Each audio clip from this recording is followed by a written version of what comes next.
La Bible en un an, le 21 juin, le deuxième livre des Rois, chapitre 3, verset 1 au chapitre 4, verset 17, le livre des Psaumes, chapitre 139, verset 1 à 24, le livre des Proverbes, chapitre 17, versets 5 et 6, l'épître de Paul aux Romains, chapitre 15, versets 1 à 21.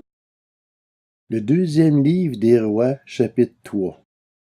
Joram, le fils d'Akab, devint roi d'Israël à Samarie la 18e année du règne de Josaphat sur Juda. Il régna 12 ans. Il fit ce qui est mal aux yeux de l'Éternel, mais pas autant que son père et sa mère. Il démolit le monument de Baal que son père avait érigé, mais il s'attacha au péché de Jéroboam, fils de Nébat, qui avait fait pécher Israël, et il ne s'en détourna pas. Misha, le roi de Moab, possédait des troupeaux. Il payait au roi d'Israël un tribut de 100 000 agneaux et de 100 000 béliers avec leur laine. À la mort d'Akab, le roi de Moab se révolta contre le roi d'Israël. Le roi Joram sortit alors de Samarie et passa en revue toute l'armée d'Israël. Puis il se mit en marche et fit dire à Josaphat, le roi de Juda, le roi de Moab s'est révolté contre moi. Veux-tu venir avec moi pour combattre Moab? Josaphat répondit, je vais monter avec toi, toi et moi, ton peuple et le mien, tes chevaux et les miens, il n'y aura aucune différence. Il ajouta, par quel chemin allons-nous monter? Joram dit, par le désert d'Édom. Les rois d'Israël, de Juda et d'Édom partirent. Après 7 jours de marche, ils manquèrent d'eau pour l'armée et pour les bêtes de somme qui la suivaient. Alors le roi d'Israël dit, quel malheur! L'Éternel a appelé les 3 rois que nous sommes pour les livrer entre les mains des Moabites. Mais Josaphat demanda, n'y a-t-il pas ici aucun prophète de l'Éternel pour que nous puissions le consulter? L'un des serviteurs du roi d'Israël répondit, il y a ici Élisée, le fils de Saphat, qui était l'assistant d'Élie. Josaphat dit, la parole de l'Éternel est avec lui. Le roi d'Israël, Josaphat et le roi d'Édom descendirent alors vers Élisée. Élisée dit au roi d'Israël, que me veux-tu? Va trouver les prophètes de ton père et ceux de ta mère. Le roi d'Israël lui dit, non, car c'est l'Éternel qui a appelé les 3 rois que nous sommes pour les livrer entre les mains des Moabites. Élisée dit, l'Éternel, le Maître de l'univers, dont je suis le serviteur, est vivant. Sans l'estime que j'ai pour Josaphat, le roi de Juda, je ne ferai aucune attention à toi et je ne te regarderai même pas. Maintenant, amenez-moi un harpiste. Tandis que le harpiste jouait, la main de l'Éternel reposa sur Élisée. Et il annonça, voici ce que dit l'Éternel. Creusez des fosses dans cette vallée. En effet, voici ce que dit l'Éternel. Vous n'apercevez pas de vent, et vous ne verrez pas de pluie, mais cette vallée se remplira d'eau, et vous boirez, vous, vos troupeaux et votre bétail. Mais cela ne suffit pas aux yeux de l'Éternel. Il livrera les Moabites entre vos mains. Vous détruirez toutes leurs villes fortifiées et toutes leurs villes importantes. Vous abattrez toutes leurs bons arbres, vous boucherez toutes leurs sources d'eau, et vous gâterez tous leurs bons champs en y jetant des pierres. Or, le matin, au moment de la présentation de l'offrande, l'eau arriva par le chemin d'Édom, et le pays fut rempli d'eau. Cependant, tous les Moabites avaient appris que les rois montaient pour les combattre. On convoqua donc tous ceux qui étaient aptes au service militaire, même ceux qui avaient dépassé l'âge, et ils se postèrent à la frontière. Ils se levèrent de bon matin, et, quand le soleil brilla sur l'eau, les Moabites virent en face d'eux l'eau rouge comme du sang. Ils dirent, c'est du sang. Les rois se sont certainement combattus à coups d'épée et se sont entretués. Maintenant, Moabites, au pillage, Lorsqu'ils arrivèrent vers le camp d'Israël, les Israélites se levèrent et frappèrent les Moabites, qui prirent la fuite devant eux. Les Israélites pénétrèrent dans le pays de Moab et ils bâtirent ce peuple. Ils démolirent les villes et jetèrent chacun des pierres dans tous les bons champs jusqu'à les en remplir. Ils bouchèrent toutes les sources d'eau et abattirent tous les bons arbres. Il ne restait plus que Kira-Rézet et ses pierres. Mais les soldats armés de frondes l'encerclèrent et l'abattirent. Voyant qu'il avait le dessous dans le combat, le roi de Moab prit avec lui 700 hommes armés d'épées pour se frayer un passage jusqu'au roi d'Édom. Mais il n'y parvint pas. Il prit alors son fils aîné, celui qui devait devenir roi à sa place, et l'offrit en holocauste sur la muraille. Les Israélites éprouvèrent alors un tel sentiment d'indignation qu'ils s'éloignèrent du roi de Moab et retournèrent dans leur pays. Le deuxième livre des rois, chapitre 4. Une femme de la communauté de prophètes cria à Élisée: « Ton serviteur, mon mari, est mort, et tu sais qu'il craignait l'Éternel. Or, le créancier est venu pour prendre mes 2 enfants et faire d'eux ses esclaves. » Élisée lui dit: « Que puis-je faire pour toi? Dis-moi, qu'as-tu chez toi? » Elle répondit: « Ta servante n'a rien du tout chez elle, mis à part un pot d'huile. » Il dit: « Va demander des vases dans la rue, chez tous tes voisins, des récipients vides, demande-en un grand nombre. Une fois rentré, ferme la porte derrière toi et tes enfants, verse de l'huile dans tous ces récipients et mets de côté ceux qui sont pleins. » Alors elle le quitta, elle ferma la porte derrière elle et ses enfants, qui lui présentaient les récipients et elle versait. Lorsque les récipients furent pleins, lorsqu'elle dit à son fils: « Donne-moi encore un récipient, » et qui lui répondit: « Il n'y en a plus. » L'huile s'arrêta. Elle alla le rapporter à l'homme de Dieu qui lui dit: « Va, vends l'huile et paie ta dette. Tu vivras avec tes fils de ce qui restera. » Un jour, Élisée passait par Sunem. Il y avait là une femme de haute condition qui insistait pour qu'il accepte de manger.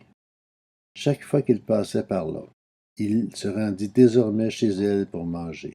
Elle dit à son mari: « Vois-tu, je sais que cet homme qui passe toujours chez nous est un saint homme de Dieu. Faisons une petite chambre indépendante et mettons-y pour lui un lit, une table, un siège et un chandelier, afin qu'il puisse s'y retirer quand il viendra chez nous. » Élisée revint un jour dans la région. Il se retira dans la chambre à l'étage et y coucha. Il dit à son serviteur Géhazi: « Appelle ces Sunamites. » Géhazi l'appela et elle se présenta devant lui. Élisée dit à Géhazi: « Dis-lui, tu t'es donné toute cette peine pour nous. Que pouvons-nous faire pour toi? Faut-il parler en ta faveur au roi ou au chef de l'armée? » Elle répondit: « Je vis bien tranquillement au milieu de mon peuple. » Élisée dit: « Que faire pour elle? » Géhazi répondit: « En fait, elle n'a pas de fils et son mari est vieux. » Élisée dit: « Appelle-la. » Géhazi l'appela et elle se présenta à la porte. Élisée lui dit: « À la même époque, l'année prochaine, tu embrasseras un fils. » Elle répondit: « Non, mon Seigneur, homme de Dieu, ne trompe pas ta servante. » Cette femme devint enceinte et elle mit au monde un fils à la même époque, l'année suivante, comme Élisée le lui avait dit. Le livre des Psaumes, chapitre 139. Au chef de chœur, psaume de David. Éternel, tu m'examines et tu me connais. Tu sais quand je m'assis et quand je me lève. Tu discernes de loin ma pensée.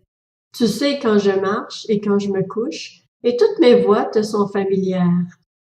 La parole n'est pas encore sur ma langue que déjà, Éternel, tu la connais entièrement.